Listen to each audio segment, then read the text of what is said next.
ಶುದ್ಧಭಕ್ತ ಅಜಯ.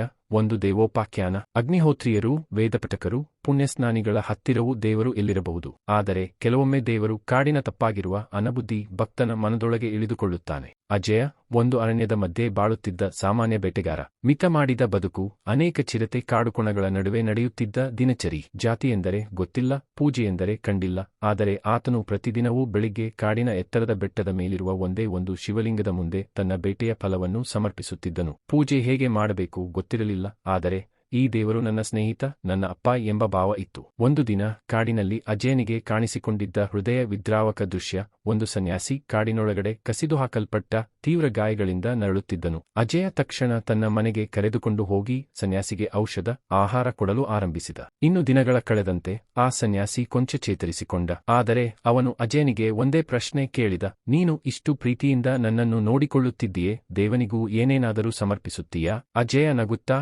ಉತ್ತರಿಸಿದ, ನಾನೇನು ಗೊತ್ತಿಲ್ಲ ಭಕ್ತಿಯ ಬಗ್ಗೆ, ಆದರೆ ಪ್ರತಿದಿನ ನಾನು ಒಂದು ಮಾಂಸದ ತುಂಡು ಶಿವಲಿಂಗದ ಮೇಲೆ ಇಡುತ್ತೇನೆ. ನಾನಂತೂ ನನ್ನ ಹೃದಯವೇ ಅರ್ಪಿಸುತ್ತೇನೆ. ಅದನ್ನು ಕೇಳಿದ ಸನ್ಯಾಸಿಗೆ ಕಣ್ಣೀರು. ಏಕೆಂದರೆ ಆತನು ಸಾಧಾರಣ ಸನ್ಯಾಸಿ ಅಲ್ಲ, ಆತನು ತಾನೇ ಶಿವನ ರೂಪದಲ್ಲಿ ಅಜಯನ ಭಕ್ತಿಯನ್ನು ಪರೀಕ್ಷಿಸುತ್ತಿದ್ದ. ಮರುದಿನ ಅಜಯ ಕಾಡಿಗೆ ಹೋಗಿರಲಿಲ್ಲ. ಬೆಟ್ಟದ ಮೇಲೆ ಶಿವಲಿಂಗದ ಬಳಿಯಲ್ಲಿ ಆ ಸನ್ಯಾಸಿ ತನ್ನ ರೂಪವನ್ನು ಬಿಟ್ಟು ನಿಜವಾದ ತೇಜಸ್ವಿ ರೂಪದಲ್ಲಿ ಪ್ರಕಾಶಮಾನನಾದ. ಅಜಯ, ನಿನ್ನ ಹೃದಯ ಶುದ್ಧ, ನಿನ್ನ ಭಕ್ತಿಗೆ ಯಾವ ವಿಧಿಯೂ ಬೇಕಿಲ್ಲ, ನಿನ್ನ ಪ್ರೀತಿಯೇ ನಿನ್ನ ಜಪ. ಆ ಸಮಯದಲ್ಲಿ ಅಜಯನ ಮುಖ ಕಣ್ಣೀರಿನಲ್ಲಿ ತೇಲಿದರೂ ನೆತ್ತಿರಿನಲ್ಲಿದ್ದ ಸಂತೋಷ ದೇವನಿಗೂ ತಟ್ಟಿತು. ಶಕ್ತಿಯ ಹೊಳಪು ಅವನ ದೇಹವನ್ನೇ ಆವರಿಸಿತು. ಜನರು ಅವನನ್ನು ಜೀವಂತ ಶಿವಭಕ್ತ ಎಂದು ಪೂಜಿಸತೊಡಗಿದರು.